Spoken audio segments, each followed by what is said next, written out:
community needs to say about Alliance Christian Church, that they love each other. But we urge you, brethren, to excel more. Do more. What does that look like? When we are loving each other, then we will be there for each other. Just like when Cal fell Friday night.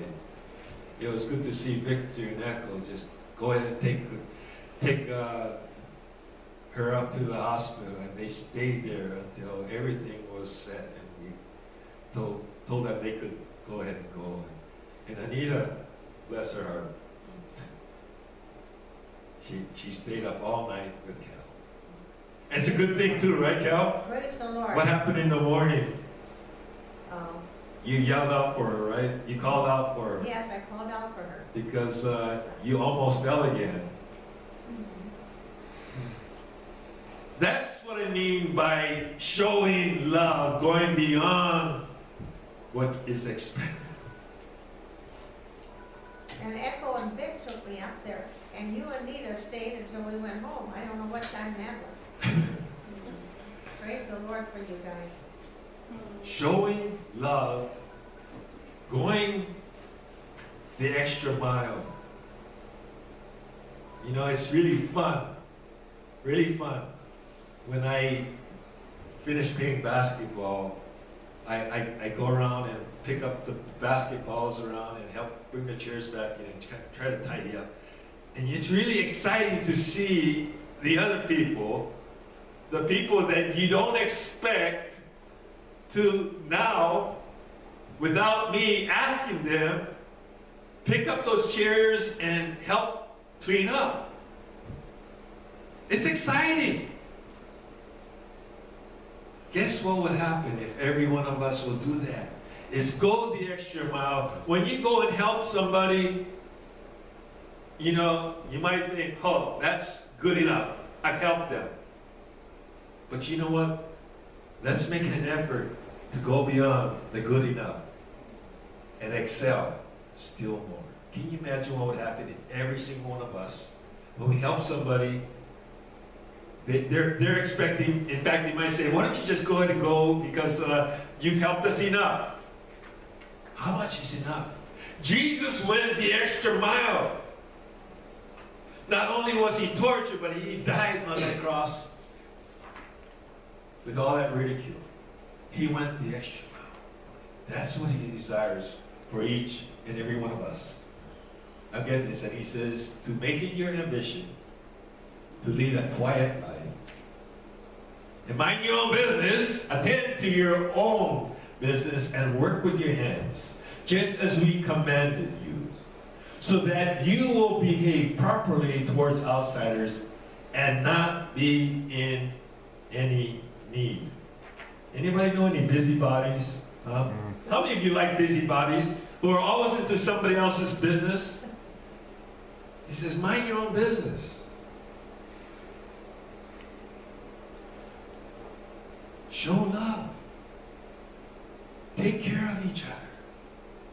In Ephesians, the 5th chapter, Paul says, therefore be imitators of God as beloved children and walk in love, just as Christ also loved you and gave himself up for us, an offering and a sacrifice to God as a fragrant aroma.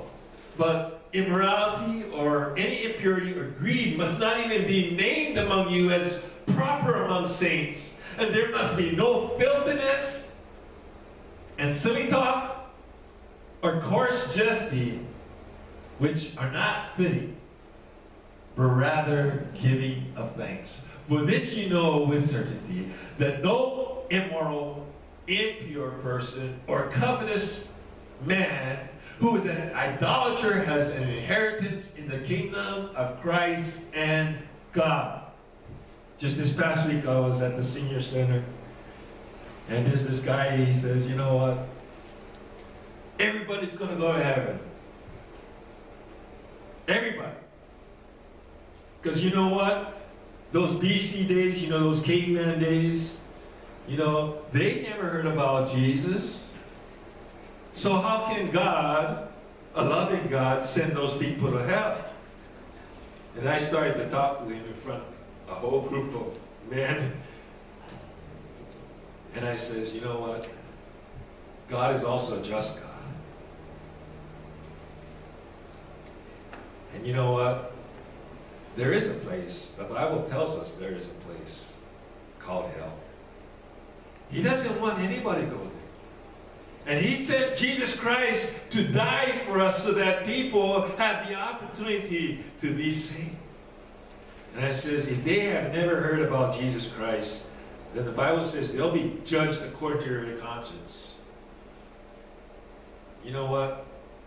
Stop making excuses about those people over in Africa who have never heard the Word of God. Be concerned about yourself and where you stand with your relationship with God. Are you doing what God asks of us? He says, if you love me, you will obey my commandments. Let's try that again. If you love me, you will Keep my keep commandments. my commandments. You will do what I ask of you. That's how you show your love for me. Let no one deceive you with empty words, for because of these things, the wrath of God comes upon the sons of disobedience. Therefore, do not partake with them, for you were formerly darkness, but now you are light in the Lord. Walk as children of light. For the fruit of the light consists of all goodness and righteousness and truth, trying to learn what is pleasing to the Lord.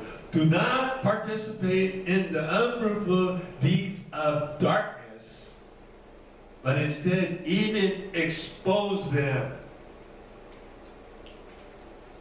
Why is it that people do things in the dark? They don't want anybody seeing them, right? Just read the paper. There's like 3 burglaries on businesses. Fizzy's, Sturvins, and Zestos. They got broken into. When nobody's watching, right? When everybody's sleeping, they go in and they do these evil deeds. And he says, do not participate with them. For it is disgrace even to speak of the things which are done by them in secret.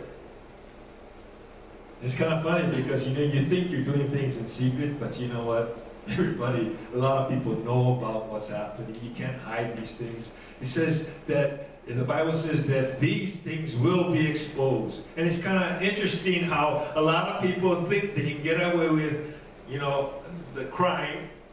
They think they can get away with it, stealing, drugs, whatever the crime is. But you know what? Most of them eventually get caught. And if they don't get caught in this world, guess what? You think God doesn't see what they're doing? And which is more severe punishment? God's punishment or what the government can dish out? But all things become visible when they are exposed to light. For everything that becomes visible is light. For this reason it says, awake, sleeper, and arise from the dead, and Christ will shine on you. Therefore, be careful how you walk, not as unwise men, but as wise, making the most of your time, because the days are evil. So then, do not be foolish, but understand what the will of the Lord is. And do not get drunk with wine, for that is dissipation, but be filled with the Spirit. And then, Philippians, the 4th chapter. Finally, brothers and sisters, whatever is true, whatever is noble, whatever is right, whatever is pure, whatever is lovely, and whatever is admirable, if anything is excellent or praiseworthy, think about such things. But whatever you have learned or received or heard from me or seen in me, put into practice. And the God of peace will be with you. The song of invitation today is